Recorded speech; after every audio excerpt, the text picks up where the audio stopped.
اپنے آپ کو اس وقت تک انسان نہ سمجھو جب تک تمہاری رائے غصے کے زیر اثر ہو۔ خاموشی دانشمندی کی علامت تو ہے ہی، لیکن کبھی کبھی اس سے حماقت کا ثبوت بھی ملتا ہے۔ جس کو غصہ دیر سے آتا ہے بہت ہی عقل مند ہے، اور جو بہت جلد غصہ کرتا ہے وہ اپنی بے وقوفی ظاہر کرتا ہے۔ کسی کتے کے آگے ہڈی ڈالنا فیاضی نہیں، یہ فیاضی اس صورت میں ہوتی جب اس ہڈی کی ہمیں بھی اتنی ہی ضرورت ہوتی جتنی کتے کو ہے۔ خاموشی غصے کا بہترین علاج ہے۔ پہلے آپ بچوں کو بولنا سکھاتے ہیں، پھر انہیں خاموش رہنے کی تلقین کرتے ہیں۔ غصہ بڑھتی ہوئی آگ ہے، جو پی گیا اس نے آگ بجھائی، اور جو ضبط نہ کر سکا وہ پہلے خود اس میں جلتا ہے۔ کوئی شک نہیں کہ میرے کپڑے پھٹے پرانے ہیں، لیکن یہ میرے اپنے ہیں۔ جب تک تیرا اترانا اور غصہ کرنا باقی ہے، اپنے آپ کو اہل علم میں شمار نہ کر۔ اگر کوئی ماہر نفسیات یہ کہتا ہے کہ دکھ کوئی چیز نہیں ہے، تو وہ لوگ جو ہمیں دکھ دیتے ہیں وہ کیا ہیں؟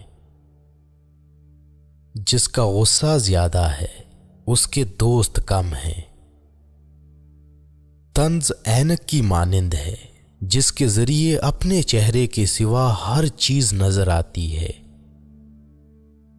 غصہ کبھی کبھی قابل سے قابل انسان کو بھی بے وقوف بنا دیتا ہے۔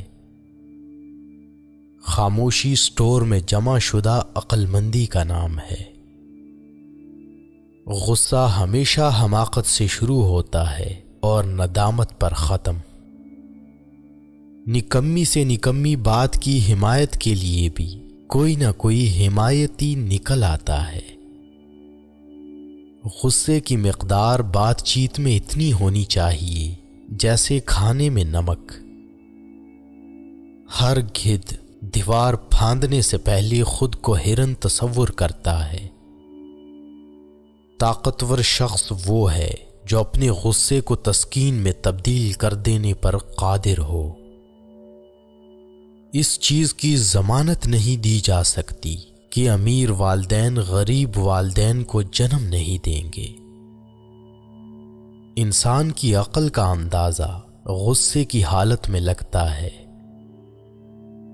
جو لوگ کسی راہ گزر پر کسی کا انتظار کرتے ہیں، ہم بیکار انہیں بھی نہیں کہہ سکتے۔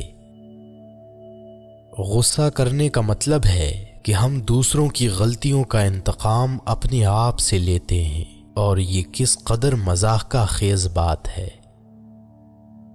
صرف انسان ہی وہ مخلوق ہے جسے شرم و حیا کا احساس نہیں۔ کسی کے غصے میں کہے ہوئے الفاظ کو کبھی مت بھولو۔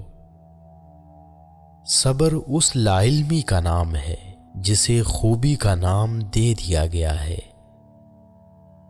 صرف وکیل ہی ایسے لوگ ہیں جو اپنے الفاظ اور غصہ کرائے پر دیتے ہیں۔